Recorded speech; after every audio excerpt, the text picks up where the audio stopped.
Halo, selamat pagi anak-anak yang dikasihi Tuhan. Apa kabar? Semoga kita semua dalam keadaan sehat. Nah, anak-anak yang manis, hari ini kita belajar di tema 2, bermain di lingkunganku. Subtema 1, bermain di lingkungan rumah. Pembelajaran 5. Masih tetap semangat ya anak-anak belajarnya. Nah, anak-anak yang hebat, di sini terdapat percakapan antara perahu kertas dengan balon. Perahu, bagaimana cara kamu berlayar? Dengan bantuan angin balon, jawab perahu kertas kepada balon. Angin, apa itu angin? Angin itu udara yang bergerak. Kalau kamu, mengapa bisa menggelembung? Tanya perahu kertas kepada balon. Lalu balon pun menjawab pertanyaan dari perahu kertas. Karena di dalam perutku juga ada udara perahu. Ketika udara itu ditiupkan, aku dapat menggelembung. Lalu perahu kertas berkata, berarti udara sama-sama berguna bagi kita.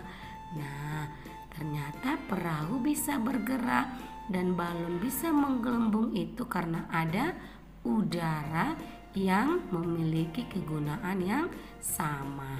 Nah, anak-anak, sekarang kita akan menjawab pertanyaan. 1. Yuk, kita jawab bersama ya. Apa yang dibicarakan perahu kertas dengan balon? Ayo, siapa yang tahu?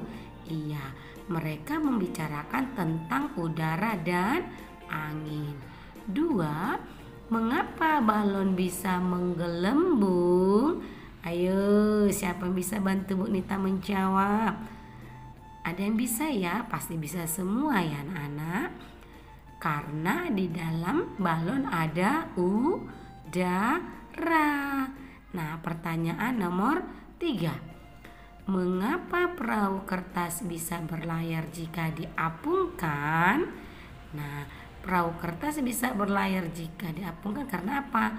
Karena tertiup angin. Nah, pertanyaan yang terakhir. Sebutkan beberapa benda yang memiliki sifat yang sama seperti balon. Ayo, siapa yang bisa menjawab? Iya, ada ban mobil berisi udara, plastik berisi udara. Nah, anak-anak, yuk kita melakukan percobaan untuk mengetahui sifat benda gas. Pembelajaran kemarin kita sudah juga melakukan percobaan untuk mengetahui benda padat dan benda cair. Sekarang kita mengetahui sifat benda gas. Nah, di sini ada alat dan bahannya. Yang pertama balon, yang kedua kantong plastik. Cara kerjanya, yang pertama, tiuplah balon sampai menggelembung. Kemudian ikat mulut balon dengan karet. Kedua, tiuplah kantong plastik sampai mengembang. Selanjutnya, ikat mulut plastik dengan karet. Ketiga, amati bentuk balon dan kantong plastik tersebut. Bagaimanakah bentuk balon dan kantong plastik? Nah, apa kesimpulanmu?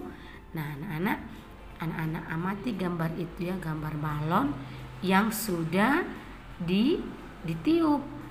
Lalu sebelahnya ada kantong plastik. Ya, itu juga sudah mengembang karena sudah diisi oleh udara lewat yang kita embus. Nah, kesimpulannya apa ya? Iya, kesimpulannya 1, balon dan plastik adalah benda padat. 2, balon dan plastik jika ditiup akan menggelembung dan di dalamnya ada gas atau udara. Ketiga, sifat benda gas adalah bentuknya berubah-ubah sesuai bentuk wadah atau tempatnya. Nah, anak-anak, benda gas itu berarti sama seperti benda cair, sifatnya berubah-ubah mengikuti wadah atau tempatnya. Ketika anak-anak tadi meniup balon, ya. Balon menggelembung, nah udaranya mengikuti bentuk balon.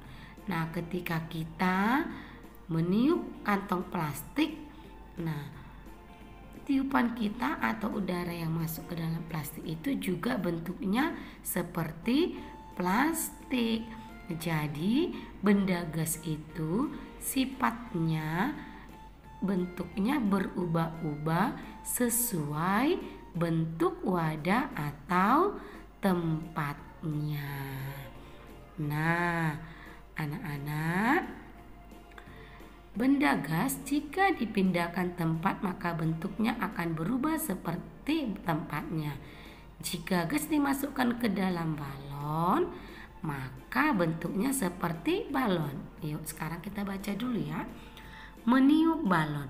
Balon terbuat dari bahan karet. Karet bersifat lentur dan elastis. Saat kita meniup balon, udara masuk ke dalam balon. Balon yang kita tiup akan menggelembung. Udara akan menekan balon ke segala arah.